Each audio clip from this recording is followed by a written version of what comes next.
Okay, we've all seen the headlines, right? The wild predictions, the endless debates. So what exactly is Bitcoin becoming? Is it the new digital gold, a safe place to park your money in chaotic times? Or has it just morphed into another high-risk tech stock?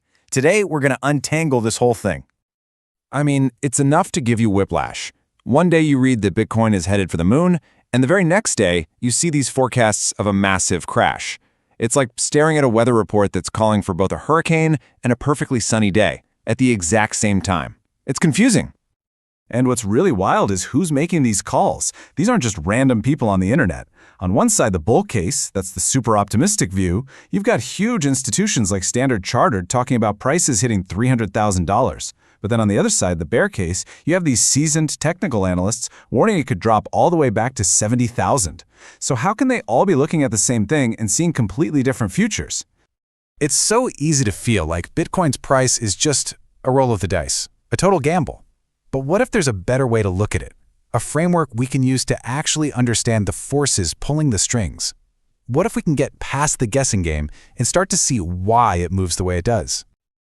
Well, it turns out Bitcoin's future isn't pure chaos. Its path is really being shaped by three incredibly powerful and, frankly, increasingly understandable forces.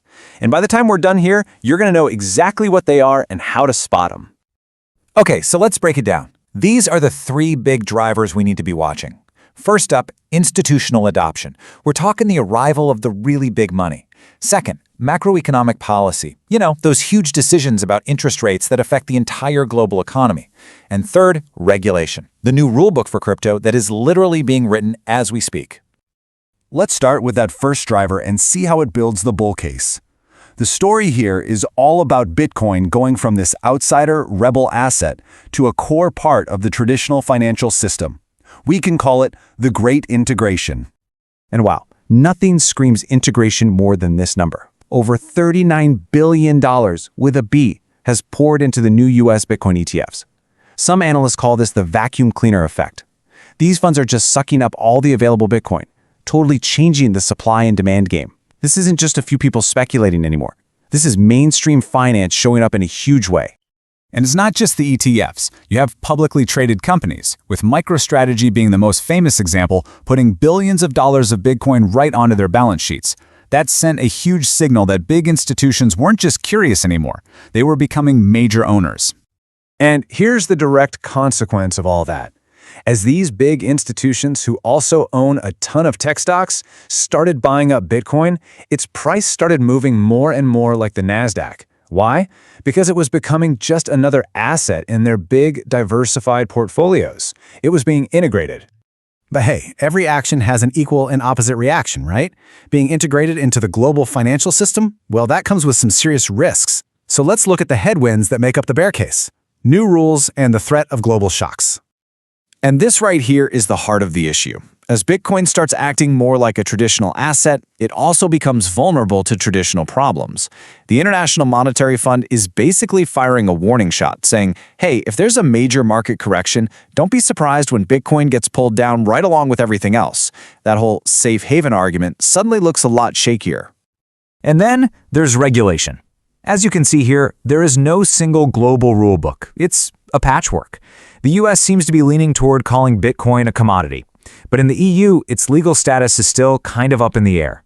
This lack of clarity creates uncertainty, and if there's one thing big investors hate, it's uncertainty.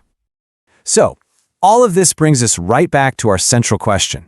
On the one hand, Bitcoin is being pulled into the financial system, which makes it act a lot like a tech stock.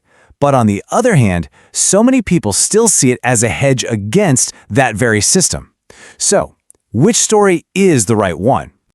Well, the evidence for the tech stock theory is pretty powerful. The study found that the statistical link, the correlation, between Bitcoin and the tech-heavy NASDAQ 100 index hit 0.87. Now, to put that in perspective, a correlation of 1 means they move in perfect sync. So 0.87, that's incredibly high. It means they were practically dancing to the same beat. But just when you think you've got it figured out, you see a report like this one, and it argues the exact opposite, that Bitcoin is now decoupling or separating itself from the stock market, that the correlation is getting weaker. So wait, what's going on? How can both of these things be true? Well, the answer is that Bitcoin isn't just one thing. It's what you might call a regime-dependent asset. Think of it like a chameleon. Its personality changes depending on the market weather. When the economy feels strong and investors are feeling bold, that's a risk-on environment. It trades just like a high-growth tech stock. But when fear takes over, say during a banking crisis, a risk-off period, it can switch gears and act more like that digital gold, that safe haven, separating itself from the rest of the market's chaos. So instead of leaving you with another impossible price prediction, we're going to give you something way more useful. A map. A way for you to read the signs for yourself, to understand which regime we're in and what that might mean for Bitcoin.